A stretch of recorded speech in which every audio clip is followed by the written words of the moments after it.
What you've just heard is one of the many deaths from the monkey, the new major motion picture from Osgood Perkins, Stephen King, and James Wan. Experience it in theaters everywhere this Friday, because everybody dies, and that's life. Let's have some fun. At T-Mobile, our critical mission is providing unparalleled 5G coverage for when connectivity is mission critical. Introducing T-Priority, America's best 5G network experience for first responders, even in times of congestion. More capacity, faster speeds, better coverage. T-Priority from T-Mobile, built for tomorrow's emergencies, ready today. Discover more at t-priority.com. For qualifying organizations on eligible rate plans, coverage not available in some areas and may be impacted by emergencies. Hey everyone, and welcome back to Big Mad True Crime, where we get big mad over true crime. And today's episode dives deep into the dark underbelly of the internet and the depravity it can spit out. It's 2019, and we all have a friend or two that we've met online, but you'll learn today that you never really know anyone. Small talk makes people fall asleep, so let's dive in.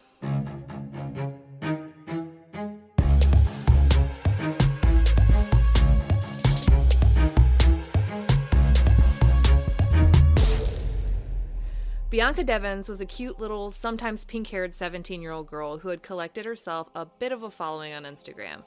By July of this year, her account Ecstasy had over 35,000 followers. She had a few thousand more followers on her second account at BGTFO. Bianca was a recent high school graduate and had plans to start studying psychology at a community college in Utica where she lived this September. Utica's in New York. But all that aside, Bianca was an incredible artist specializing in anime. I took a look at a bunch of her work and it was phenomenal and super emotional, which is kind of the theme of anime artwork. She was unique in the fact that she had a tendency to use her art to express her feelings in a way that I hadn't seen before looking into this case.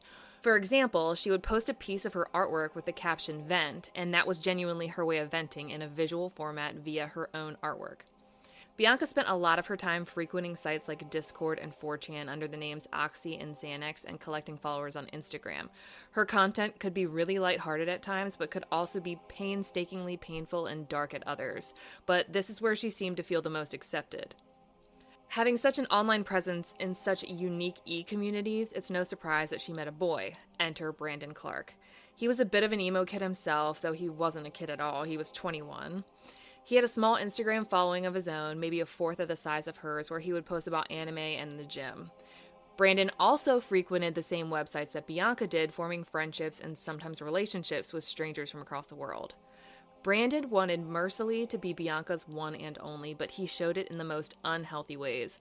When she didn't immediately take him up on his advances to meet in person, he told her that she just leads guys on online because any man in real life would see how fucked she is. That those men would just meet her, fuck her, and leave her, but he wouldn't because he cares about her. Really sounds like it. For any of you out there who aren't on the up and up when it comes to gaslighting, this is exactly what it is.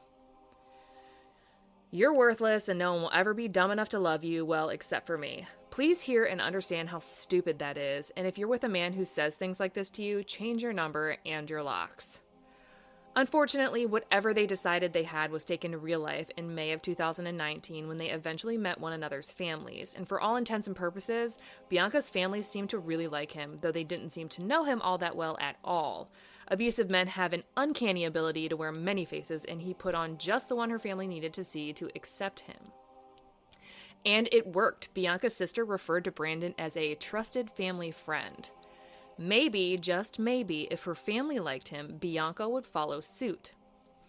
On Saturday, July 13th, Brandon drove 4 hours from Bridgeport, where he lived, to pick up Bianca in Utica, where she lived, and then drive her to Queens to see Nicole Dollanganger, I hope I pronounced that right, in concert. Brandon seemingly serving as her chauffeur, assuming that one day she would see all that he was doing for her and in return fall in love with him. The concert doors open at 7 p.m., so they had to leave Bianca's house by 3 p.m., which means Brandon had to leave his house by 11 a.m. And if you factor in northern traffic, he probably left at around 9 or 10 a.m. to get Bianca to the concert that she wanted to go to. This isn't a drive just anyone is going to make. I think Brandon had expectations for going this far out of his way to accommodate Bianca, but to her, he was just a friend and this was just a ride.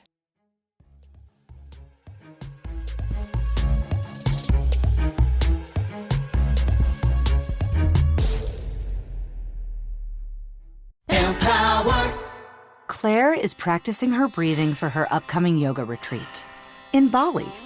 Has she ever done yoga before? No. But Claire worked with Empower on her savings and investment strategy. She got good at money, so she can be a little bad. Empower. Invest well, live a little. Join our 19 million customers today at empower.com. Past performance is not indicative of future returns. Investing involves risks. You may lose money. Advisory services are provided for a fee by Empower Advisor Group, LLC, EAG, a registered investment advisor with the Securities and Exchange Commission. Om Namaste.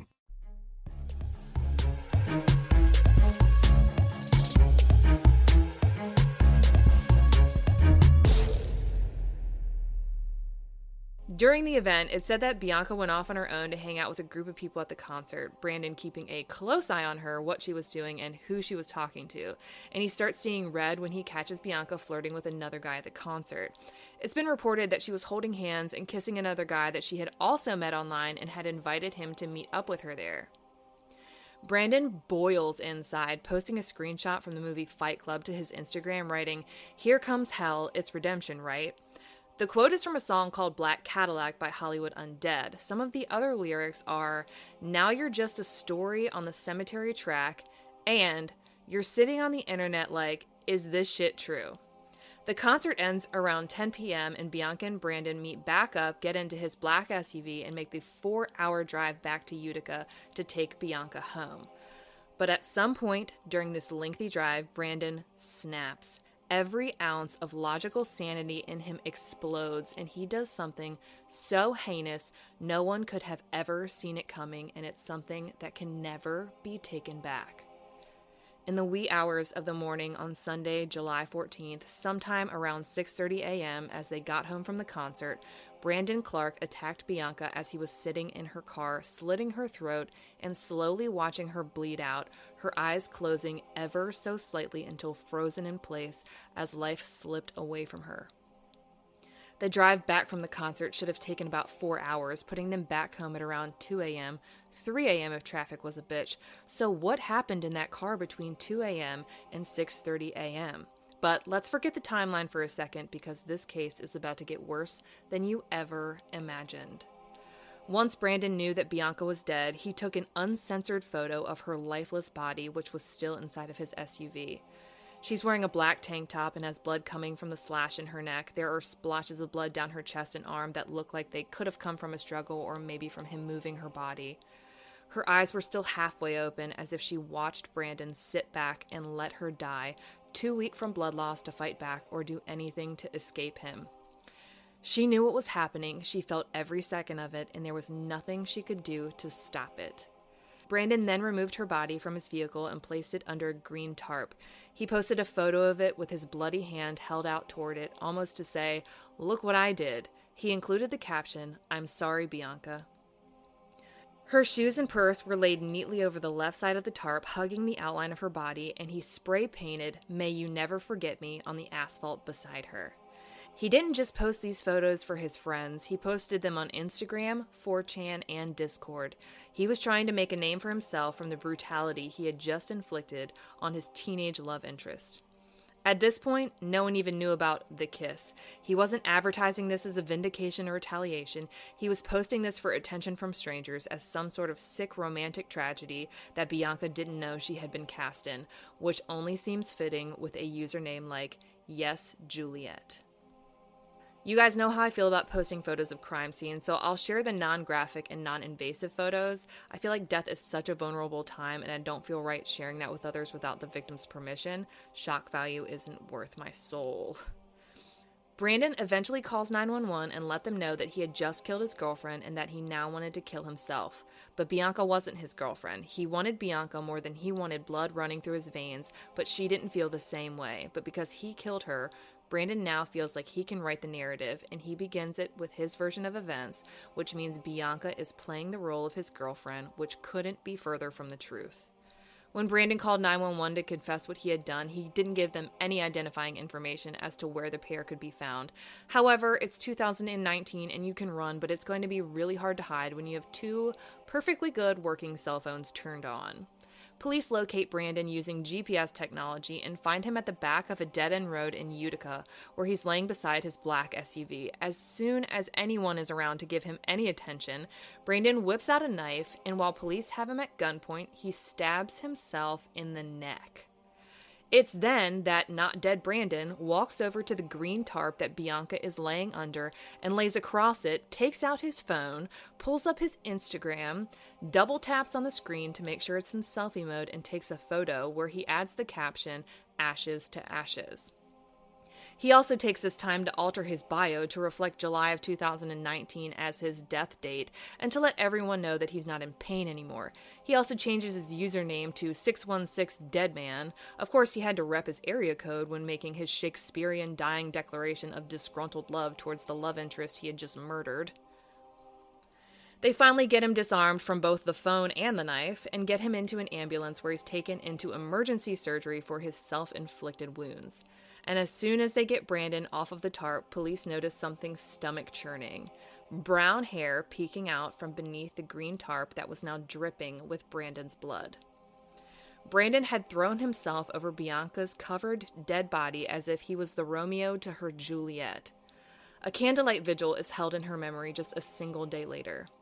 And one day after killing Bianca and sharing it across all the depraved avenues of the internet, Brandon's charged with second-degree murder, and on July 18th, he's well enough to be taken to his new home, the Oneida County Jail. His booking photo looks like something you'd find under a bridge. I'll post it under Bianca's highlight on my Instagram at @theheatherashley. Her funeral is held the next day at the Church of Our Lady of Lourdes, where they remember all of the positive aspects of her life, talents, and her interests. But can we talk about the second-degree murder charge for a second? Generally, second-degree murder means that police don't believe that any of the murder was premeditated, that Brandon hadn't planned this all along, that without any forethought, he had a knife on him, reached across his SUV, slashed Bianca's neck, watched her bleed to death, took a close-up and unedited photo of Bianca with a gaping wound across her neck, blood pouring out and her eyes still halfway open, almost looking straight at the camera, then apologizing for killing her on 3 different websites, Instagram, 4chan, and Discord. Websites that he and Bianca were both deep into and well known on. And when that didn't generate enough attention, he removed her purse and shoes, put a tarp over her, and neatly placed them around the outline of her body, and then posted that image to the same 3 websites. And when even that wasn't enough, when people weren't making the spectacle he had imagined, he called 911 himself and told them exactly what he had done. As police arrived, Brandon half-assed stabbed himself in his own neck, snapped a few pictures as he threw himself over Bianca's covered body, being sure to edit his bio and change his Instagram handle as well. This was less about Bianca and more about Brandon becoming a household name in the dark underbelly of the internet. When Bianca didn't accept his advances to being in a relationship, she became nothing but a means to an end for him. The more people who cared that she was dead and knew that he had killed her, the more successful he would become. But this is New York, and according to Brinkwire, first-degree murder in New York requires a second-degree murder, intent and success of killing an individual, and at least one of their 14 aggravating factors, and I suppose Bianca's murder didn't include any of those 14 factors. On one website, Discord, Brandon uploaded a photo of a slain Bianca with a caption beneath. He asked people to follow the account PewDiePie, and then followed it up by saying that he fucked Bianca and that the photos of her almost decapitated body were taken in his car. He then mentions something about a guy named Alex with a quote-unquote Chinese username and says, "Hope it was worth it. She was gonna go home today." It sounds like the guy Bianca was allegedly flirting with may have also been a member of Discord, and Brandon was hoping he would see the photos and feel responsible for what he had done.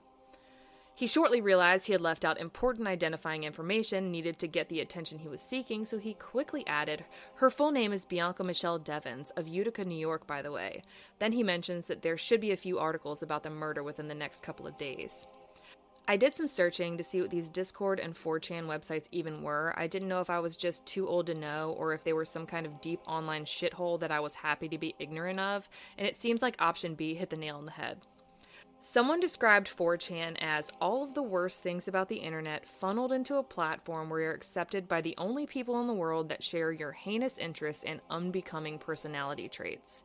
that you can find open racism, revenge porn, rape culture, and fetishisms of things never meant to be fetishized. The website allegedly allows total anonymity and is completely void of consequence. In fact, in this cesspool of a community, more than a handful of people took to aggressively attacking Bianca, the slain teen in these photos, as if she was subhuman, as if she deserved it, saying things like, "Her death pleases me," and another said that based on screenshots, she was a horrible person and reaped what she sowed. Australia and New Zealand have both banned the 4chan and 8chan websites as a whole. And no, I have no fucking clue how many chans are out there, but the possibilities concern my soul. I genuinely feel like the internet needs to be closely monitored for people like this. Add them to some kind of list. They're unhealthy, they're unstable, and they're a ticking time bomb full of blind rage, hate, entitlement, and disgust. But then again, it begs the question, who would monitor all 27 million individual users that visit the controversial site each month? Instagram initially didn't even remove the photos that Brandon had uploaded. I expected nothing from 4chan and Discord, but Instagram seems to have some form of a soul, but the day Bianca was murdered, they dropped the ball. They simply put a sensitive content filter over the top of the gruesome photos that you could bypass by just tapping.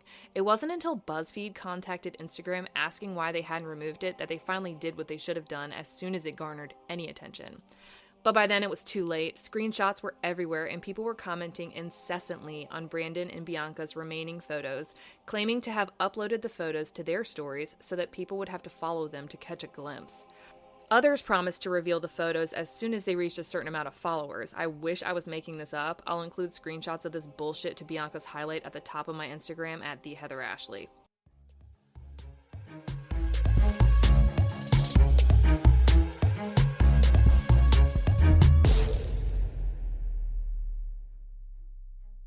And we're back with Canva Presents Secret Sounds Work Edition. Caller, guess this sound. It's a mouse click. So close! That's actually publishing a website with Canva Docs. Next caller. Definitely a mouse click. Nice try. It was sorting 100 sticky notes with a Canva whiteboard. We also would have accepted resizing a Canva video into 10 different sizes. What? No way. Yes way. One click can go a long way. Love your work at canva.com.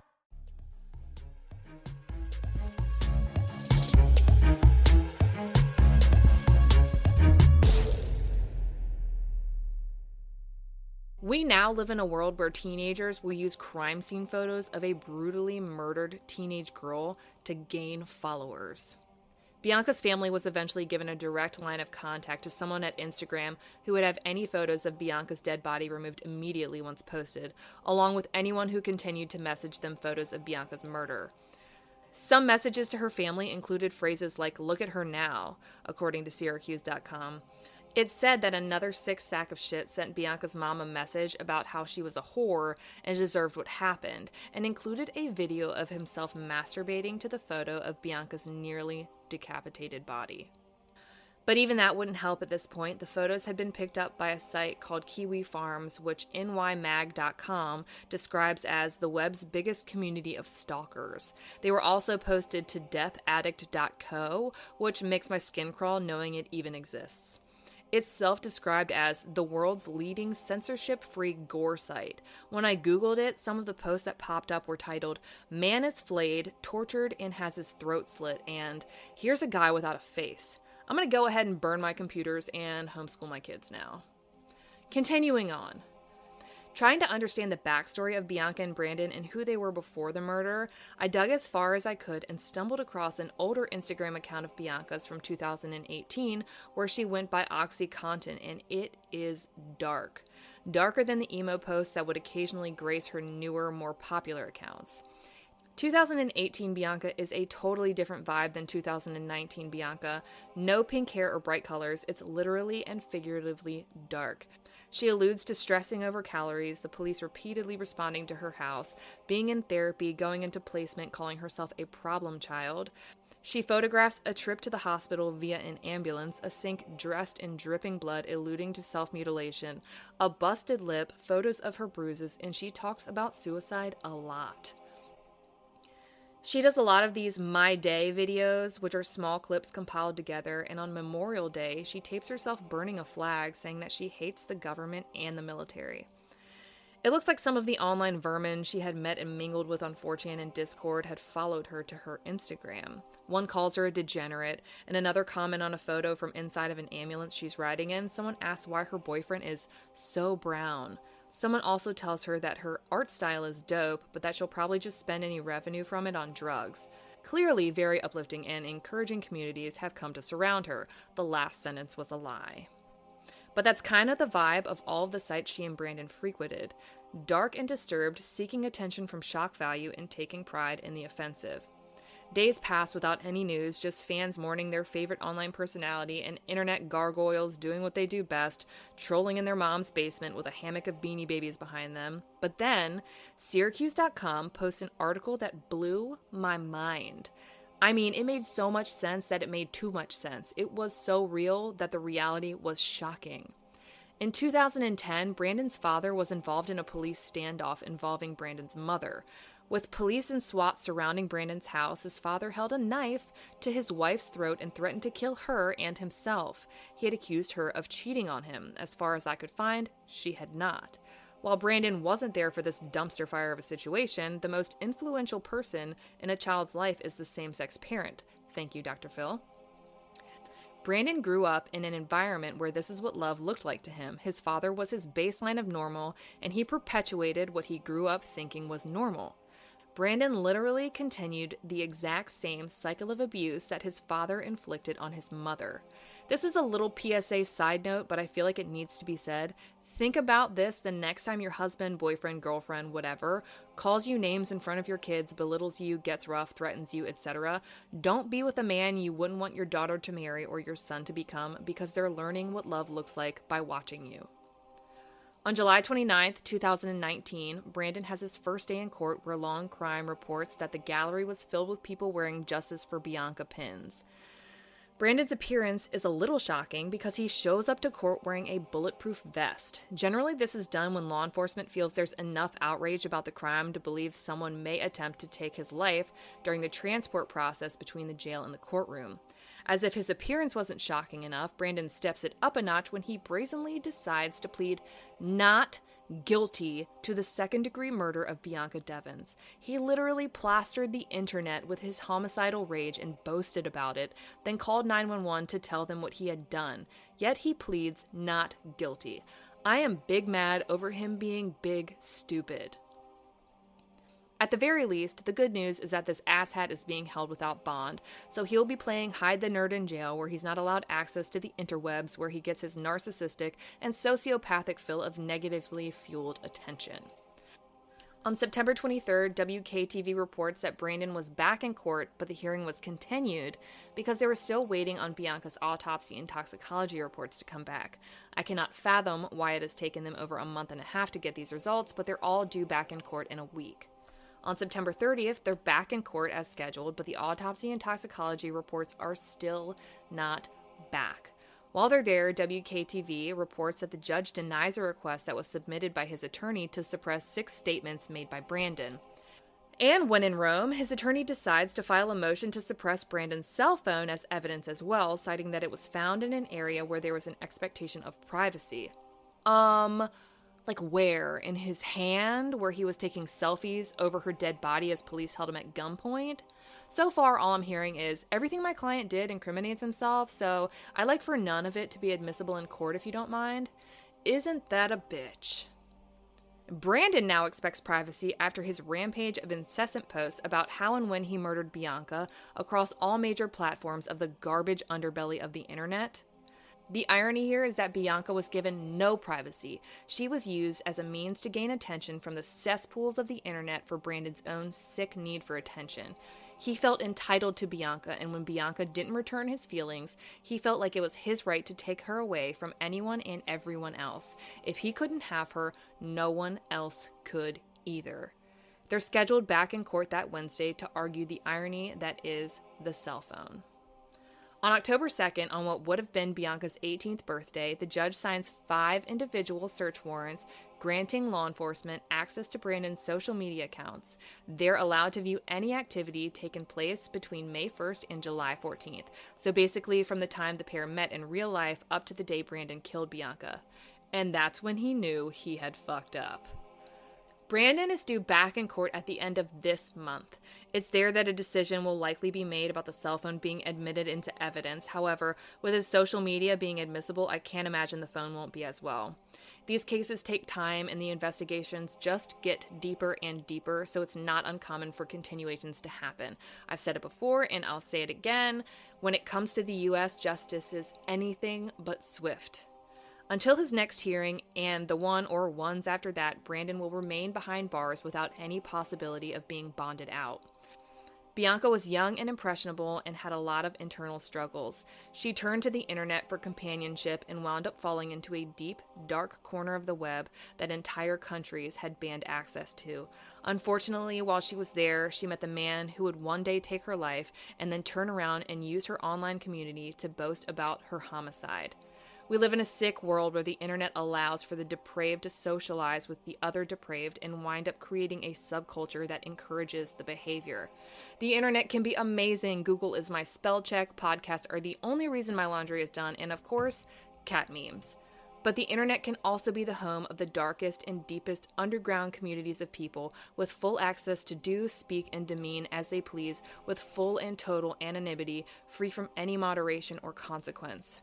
Be careful where you click. I hope you enjoyed today's episode, and I thoroughly apologize for ruining the internet for you. If it's any consolation, I ruined it for myself as well. I'll certainly update you guys with any movement in this case, of course.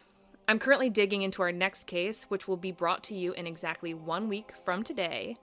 If you enjoy listening to this podcast, be sure to subscribe so you get notified when new episodes are posted. And if you're listening on Apple Podcasts and you're feeling froggy, drop us a rating or even a review. We love to read them. Until next week, we out.